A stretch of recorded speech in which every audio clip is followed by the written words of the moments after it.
پتہ نہیں کس طرح وہ بیٹھ کے لوگ لکھ لیتے ہیں، اس قدر مایوس امت کو کرتے ہیں، اس قدر جو امت کے عقائد کو بگاڑ دیتے ہیں، بس جی اللہ ہم پہ ناراض ہو گیا ہے، مسجدوں نے ہمیں دھتکار دیا ہے، کعبہ اس وقت بڑا غمگین ہے، پتہ نہیں کیا کیا۔ یہ شیطانی منہج ہے جن لوگوں نے اختیار کیا ہے۔ اور میں نے شیطانی منہج کیوں کہا ہے؟ یہ علماء نے لکھا ہے کہ اللہ کی رحمت سے مایوس کرنے والا جو ہے وہ کون ہے؟ وہ شیطان ہے۔ وَمَن يَقْنَطُ مِن رَحْمَةِ رَبِّهِ إِلَّا الضَّالُّونَ، گمراہ لوگ اللہ کی رحمت سے نا امید ہوتے ہیں، اور کبیرہ گناہ ہے اللہ کی رحمت سے نا امید ہونا۔ إِنَّهُ لَا يَيْأَسُ مِن رَّوْحِ اللَّهِ إِلَّا الْقَوْمُ الْكَافِرُونَ، کافر لوگ مایوس ہوتے ہیں، اس لیے تو خودکشیاں کرتے ہیں۔ مسلمان مایوس نہیں ہوتا۔ اگر کرونا وائرس یہ اللہ عز و جلال کے لشکروں میں سے ایک لشکر ہے، یہ تو جھنجھوڑنے کے لیے اس طرح کی مصیبتیں آتی ہیں کہ لوٹ آؤ، پلٹ آؤ۔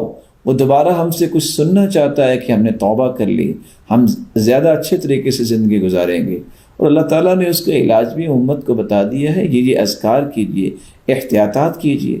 دیکھیے عمر رضی اللہ تعالیٰ عنہ کے زمانے میں طاعون پھیلی، کون تھے؟ جنتی تھے۔ فرمایا لو کان بعدی نبی لکان عمر، اگر میرے بعد کوئی نبی ہوتا تو وہ عمر ہوتا۔ تو کیا انہوں نے کہا تھا کہ اب جو ہے اللہ تعالیٰ کا غضب آیا ہے اس لیے ایسا ہوا ہے؟ اللہ تعالیٰ کا فیصلہ ہے۔ رسول اکرم صلی اللہ علیہ وسلم کے زمانے میں کس طرح شیب ابی طالب میں 3 سال تک محصور ہو گئے، کس قدر لوگ جو ہے پتے کھا کے گزارا کرتے تھے۔ تو کیا اس وقت آپ کیا کہیں گے کہ اللہ تعالیٰ ناراض ہو گئے تھے؟ یہ اللہ عز و جلال کے فیصلے ہیں۔ اللہ عز و جلال کی رحمت اس کے غضب پہ حاوی ہے۔ اس لیے لوگوں کو اس بارے میں نا امید کر دینا کہ اصل میں مسجدیں کب جو ہے وہ بند ہوتی ہیں، مسجدوں نے کیسے دھتکار دیا ہے، زمین بھی رو رہی ہے اور بیت اللہ بھی رو رہا ہے، اس طرح کی باتیں کر کے امت کو نا امید کر دینا اللہ تعالیٰ کی رحمت سے، یہ بہت بڑا جرم ہے۔ اللہ کی رحمت کی امید دلانی چاہیے۔ اللہ عز و جلال تو چاہتے ہیں کہ سچی دعائیں کریں، سچی توبہ کر لیں اور دوبارہ میری طرف آ جائیں، اور اللہ عز و جلال اپنی رحمت کا نزول فرما دیں گے۔ اور اللہ عز و جلال پر ایمان لانے والا جو ہے وہ کبھی بھی اس کی رحمت سے مایوس نہیں ہوتا۔